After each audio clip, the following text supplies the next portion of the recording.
And we are back. So welcome everyone who I feel like I'm getting to the point in the day where my vocabulary has left me. But welcome back everybody to the launch day of Leading from the Back, which is my book all about building a profitable online business without selling out, burning out, or behaving like a dick.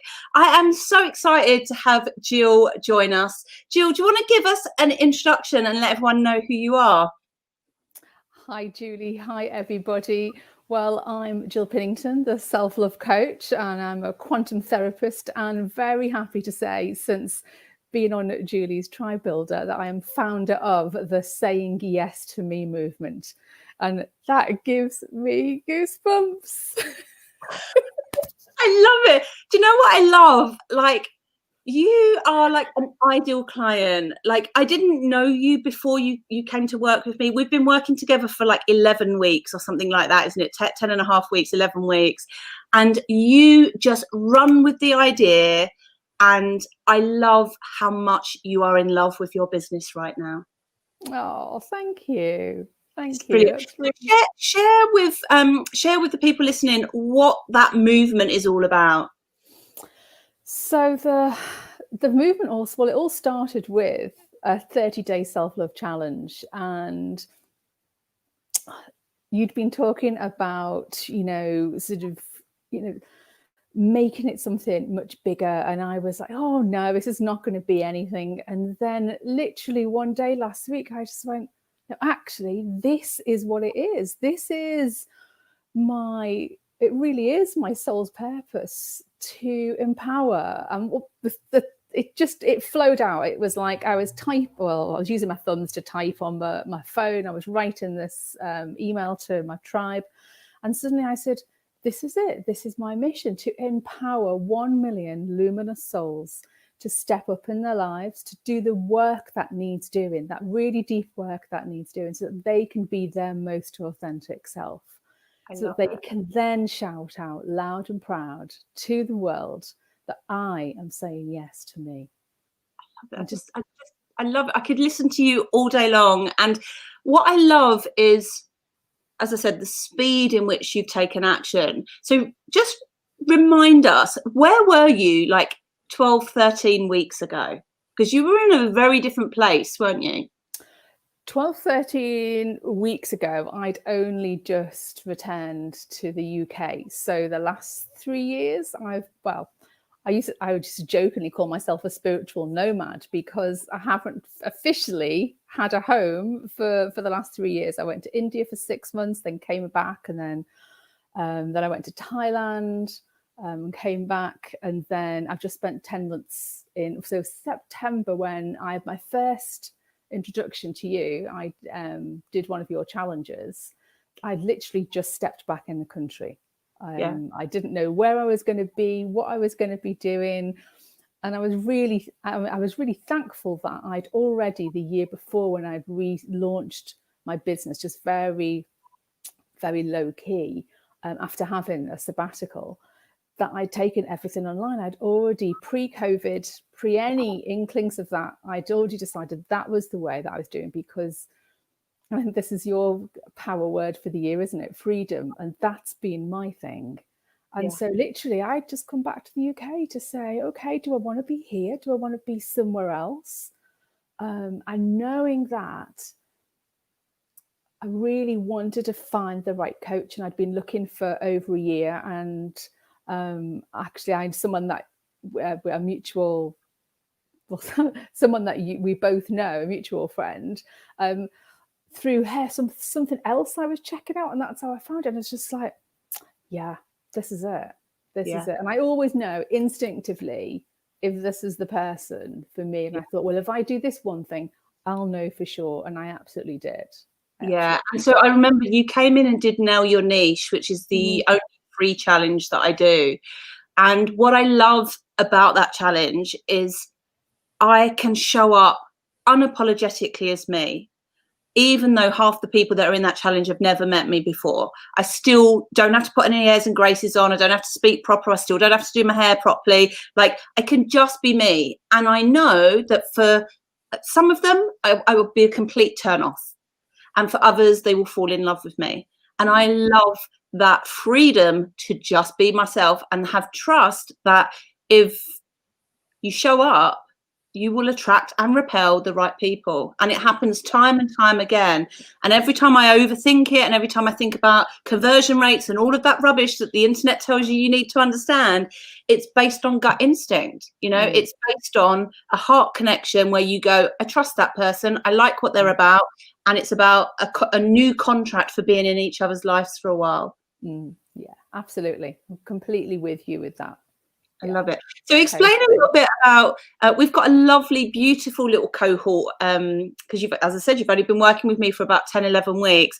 How does it feel being in that diverse group of business owners? It's really fantastic. It's one of the things, I mean, apart from just the sheer amount of content, and I don't just mean stuff that you go, oh, that's really nice, but actually it's stuff that we're doing.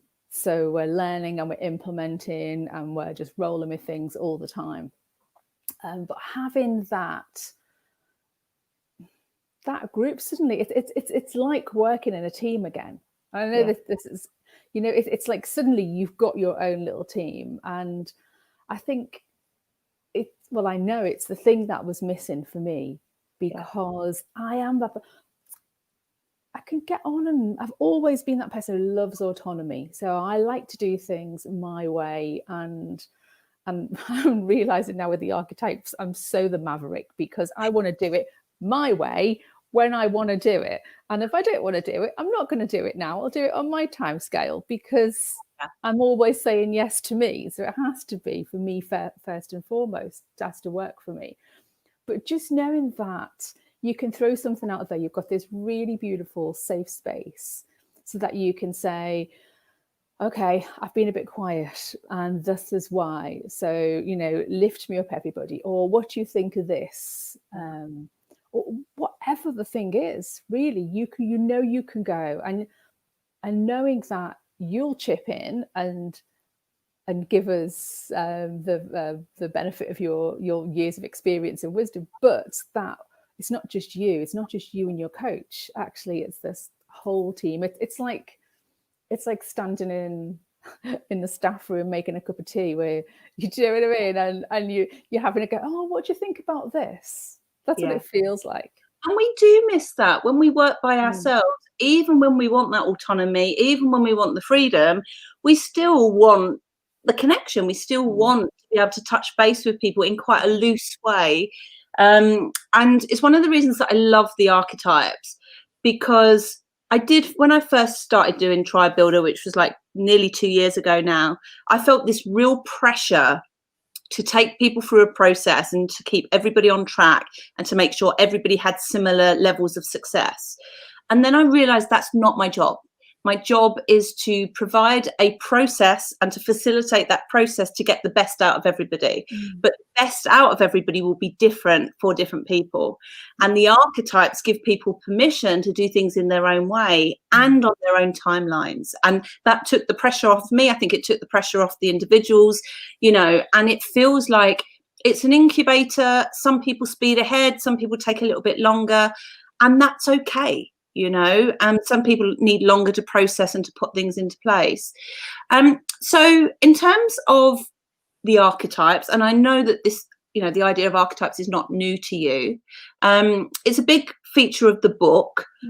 What would you say to somebody that isn't particularly woo, isn't really into that stuff, as a kind of more serious business owner?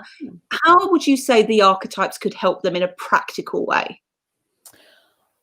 I would say, if funny, I've just been saying it's like being in a team again. I think I would say that each one of the archetypes is someone that you need on your team. Because if you had a team of people around you and they were all the same as you, then you'd be so limited. So that if you've got, I don't know, say, I can't think how many, is it 12 archetypes or whatever number there is? Yeah. And you can call upon the strengths of each one of those at the right time to take you to the next step, or to get past that hurdle, or just to do whatever it is you want to achieve, then that gives you such strength. And to be able to see the other side of it as well, to say that, oh, actually, if I'm in this bit all the time, then I'm limited my capacity. So where do I need to move to? Yeah. And I think there are two things that block a lot of business owners. Is often they operate from one kind of energy state, and sometimes that's like the crusader, like push, push, push. And sometimes it's the queen. So like they don't do any graft. They sit back and kind of wait for their business to grow, and it doesn't, right? And so they stay in this energy state where not much changes. And then the other problem that I see is people identify that they need these different energies, but they think they need to outsource that.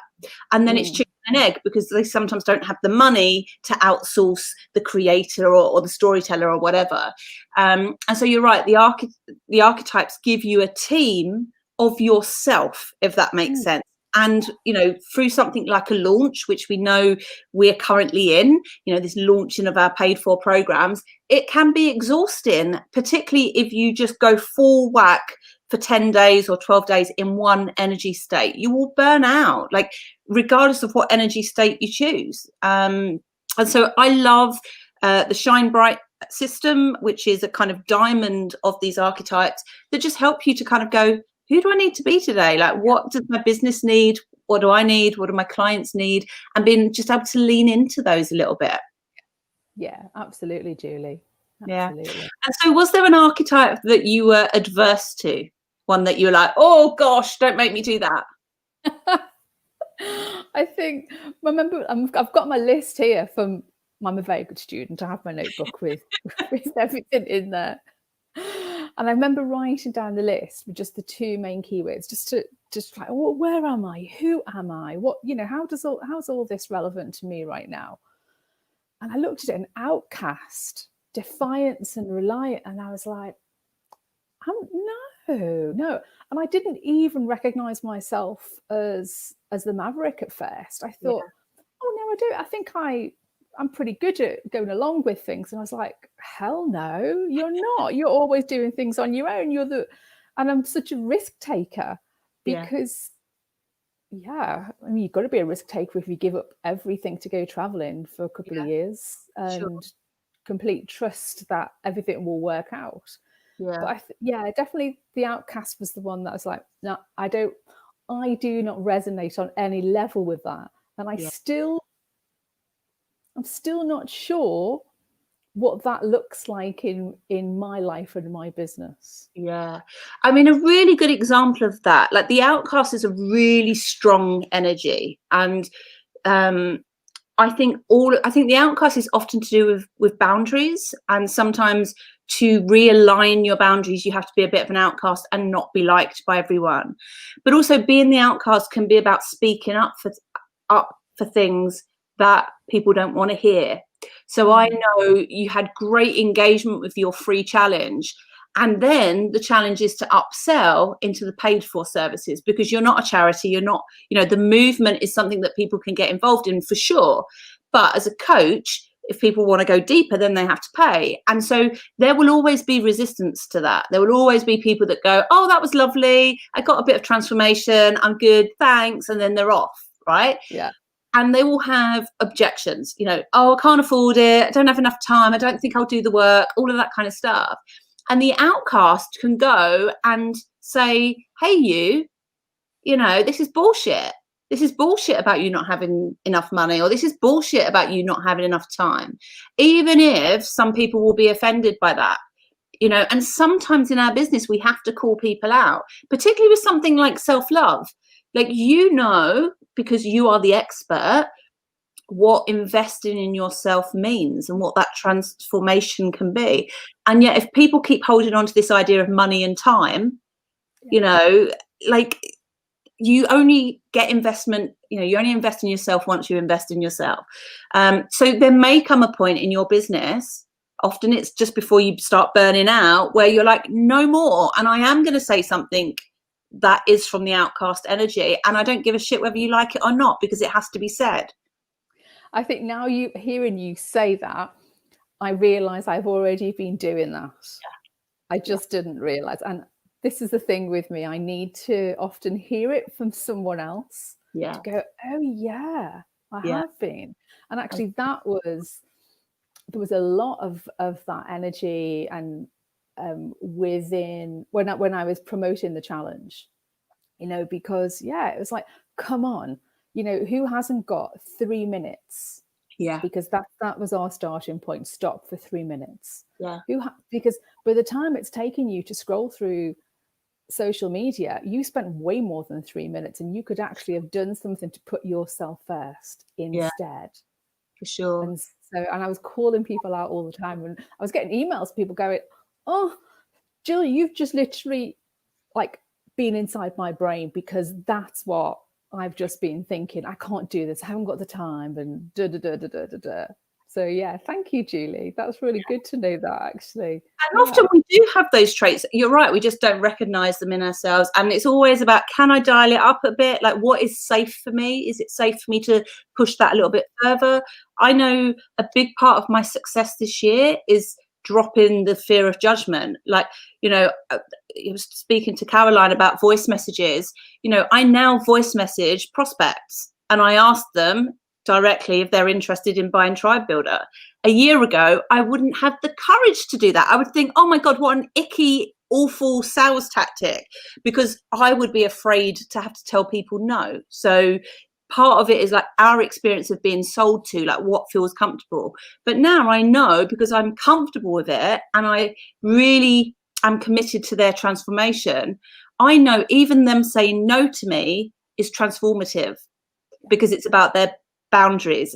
And so for me, it's like, how do we step up in business and just be adults? Like, how do we have a sales conversation where somebody says, this isn't a good fit for me, you know, and you're not feeling rejected or like you have to convince them to work with you? Like, how do we, you know, do commerce in an ethical, kind way where people don't come off of a sales call feeling shitty, like whether that's the salesperson or the person who didn't buy?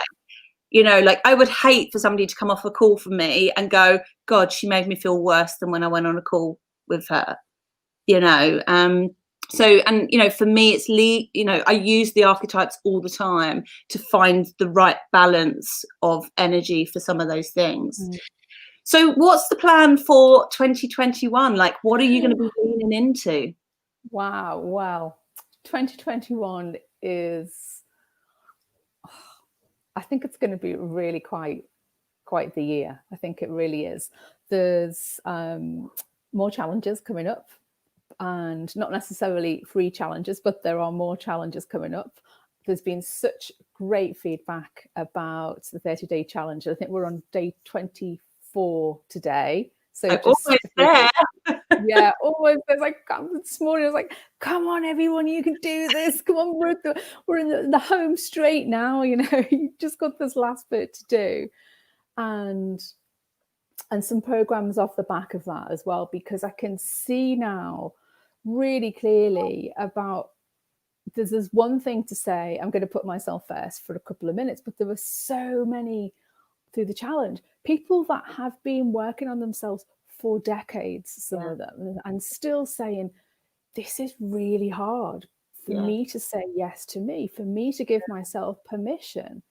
So just busy working on all those at the moment. I was listening before, and you were saying, you know, everyone does things at their own pace, and I am that person who takes it in, and sometimes it's like, and it's like lightning and it's off, and other times it takes me an age, because it has to feel right for me. And I love that about you. I love that. I've seen it. Like, I can really read your energy really well on a call, and I can see sometimes things haven't hit yet, and then like a few days after the call they drop, and then you go, I'm back on track, I know what I'm doing, and you go with it. But in the moment, you know, like, you're like, I need to sit with this, I need to work out how I do it. I love that about you.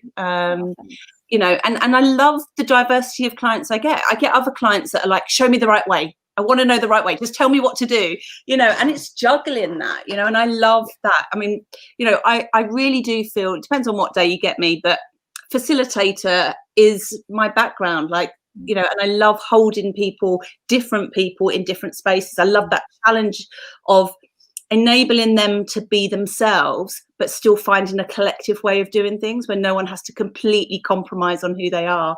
That to me is the biggest challenge we have on this planet as humans, you know. I am so glad you decided to join the tribe. Can you just sum up for somebody that is potentially thinking about working with me next year, or thinking about prioritizing the growth of their audience, tribe building, what would be your advice to them? I would say, no matter how much you think you know, no matter how much or how little you've done already, especially those who've done, you know, who've worked with coaches or they've done loads of work, it's that old classic, you don't know what you don't know. Yeah. And when you find the coach, so someone comes across you and they go, oh yeah, that feels like it might be a right fit, and they've got that but. Actually, I think the biggest question is to say, what I was saying to myself was, can I afford not to do this? So it wasn't about the money. And then when I'm very excitable at times. And it was actually the day before my birthday that I signed. I sent you, and I just went, you hadn't even sold anything to us. There's just been a mention. I'd just be like, what is this tribe builder thing? I'm like, what is it? I do my homework, find out. Right, Julie, yes, I'm in. I didn't even ask to have a call with you or anything. I just knew it was the right thing. Yeah. And I think if someone's thinking about tribe builder or anything else that they want to do with you, if it feels right, then you know it is right. Yeah. And whatever financial investment there might be, it's not just about the money. It's about, you're going to be growing you as you grow your business. And so it wouldn't matter even if you thought, well, you know what, that was great, but it wasn't the thing for me. But I can't actually, no, can I just erase that? Because I can't imagine anybody, seriously, saying anything like that. Because even on your free challenge, you just come away going, oh my God, that was such good value. I think, it's amazing. It is amazing. I find it so hard to hold back, you know, on the free challenges. You know, my coach is always like, oh, you over deliver, you over teach, you don't create enough of a knowledge gap. And I'm like, I can't help myself. I just want to give them everything. I want people to do well. I mean, that's the thing, whether they work with me or not, I want people to move forward in their business, because there's nothing wrong with there's nothing worse than feeling stuck. Yeah, absolutely. And I think I have constantly, every single week, moved forward, and sometimes huge, massive leaps, and other times nice, gentle steps, you know, where I've sort of had to take it a bit easy and think, well, where am I going with this? But I can't think of anything I'd rather have been doing since September, since I got back in the country, because it went from nail your niche to grand in your hand to or the other way around. I think it might have been actually straight on to tribe builder, and it's just like doof, doof, doof, doof, doof. Yeah. My business has already changed just in that tiny amount of time. Yeah. I love it. Thank you for being so generous with your feedback. And it's just been a joy to watch you. I mean, it's just, you are so in love with your business, and that is what the aim is. You know, it's supposed to be fun, it's supposed to be joyous, and it's supposed to be easy. And the most exciting thing for me is that you can pick up your business and take it wherever you decide in the world. It's completely location independent, which is the dream for so many of us, you know. So you have that, and I'm just really excited to see what you do next year. Oh, thanks, Julie. Thank you. If anybody is watching this and they haven't downloaded the book yet, what are you waiting for? The book will really help you to understand the archetypes and to understand the kind of leader you are, and give you some really practical tips for growing your business. If you haven't taken the tribe quiz, do that. It takes about 3 minutes. It asks you a series of questions about how you currently lead online. There's no right and wrong answers. And what it will do is give you an indication of the style of leader that you are currently. I'm having such a fun day today. Like it's like I'm living my best life. I love nothing more than talking to my clients and talking about tribe building, like, and community engagement, all that stuff. So yeah, today is a good day. Gill, I will see you in the Tribe Builder group. Thank you and all the best for next year. And everybody else, I will be back at 5 o'clock with our token man. He's not the token man. He's my real dear friend, Andy Lapata. I did actually invite a number of blokes, but the girls were like in like a shot and they took all the slots. But we have Learning How to Be Vulnerable as a Leader and Just Ask with Andy Lapata. So that's at 5 o'clock. A little bit of a break, but I will see you all soon. All right. Thanks, Gill. Thanks, Julie.